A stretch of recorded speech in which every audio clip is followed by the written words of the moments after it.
topics, Smiling Gardener.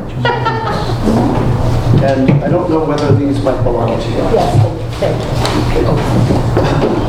My fellow Toastmasters and guests, we are now coming to a different section of our program. This is the evaluation section, and before I reintroduce Mickey, who will be evaluating Julie, let's just see if we can give Mickey a warm welcome. Come right up this way.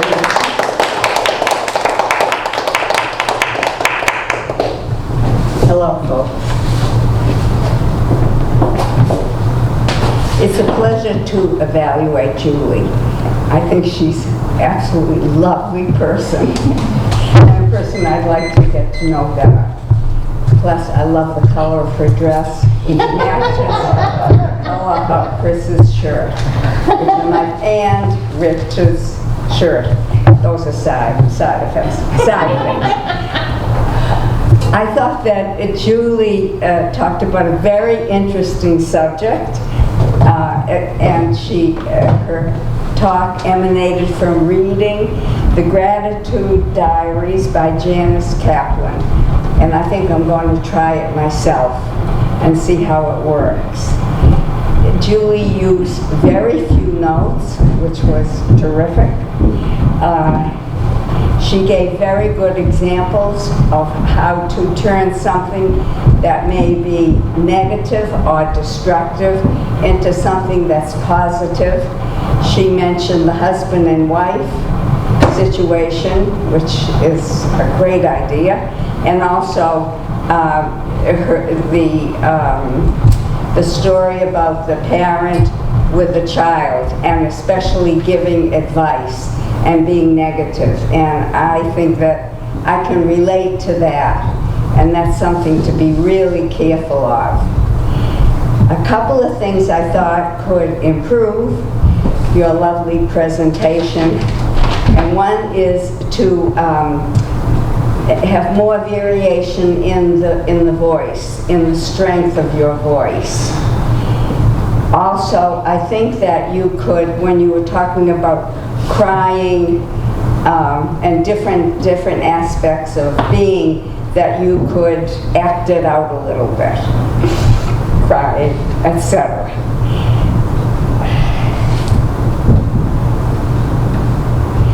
Overall, I thought that the presentation was great, and I thought it was really informative. And I'm wondering, you said that being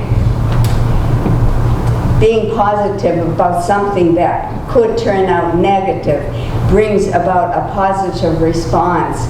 And I'm wondering what happens to those angry feelings that you've had.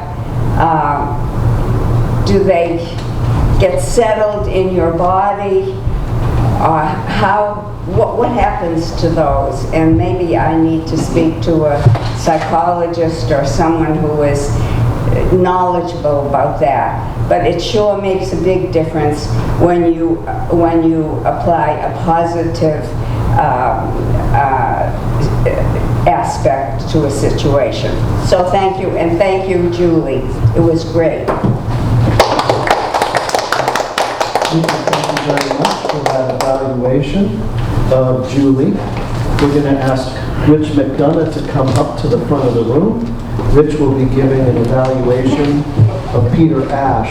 And while we're waiting for Richard to come up, I just thought those questions you asked, Mickey, are very important. You know, when we have emotions of joy and gratitude, it's important to feel them.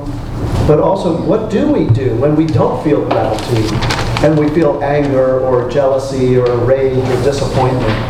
And so I'd be very happy to answer those questions personally, but I think living in the question is very important. Let's please welcome Rich McDonough. Rich? You're welcome. I tend to find that I'm loud enough usually without this. Put it sideways so it doesn't roll off the thing. So can I get Peter's time?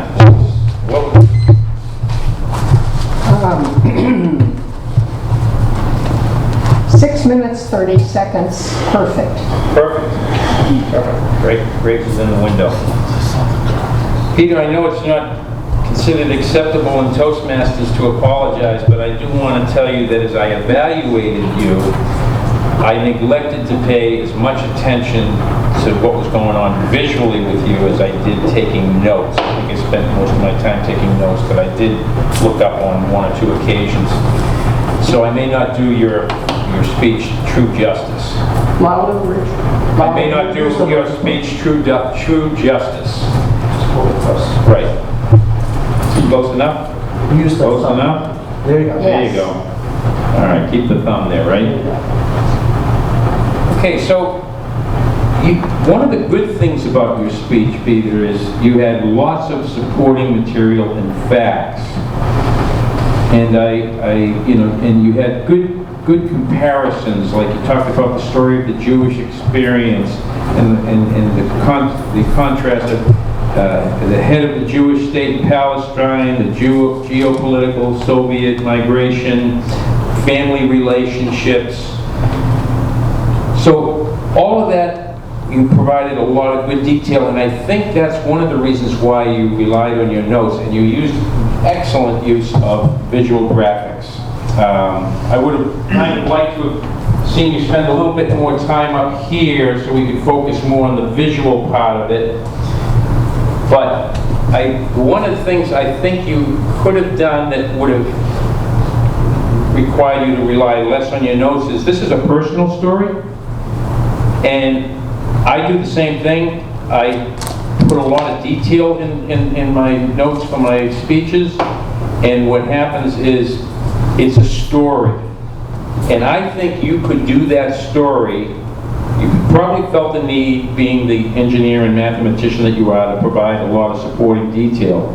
But I think you could have done that story with less detail and just thought about what happened and kind of make an association of the connections of what happened first, second, third, without relying so much on detailed notes. Because I know you could tell that story because it's a personal story. It's your relationship with your father and family.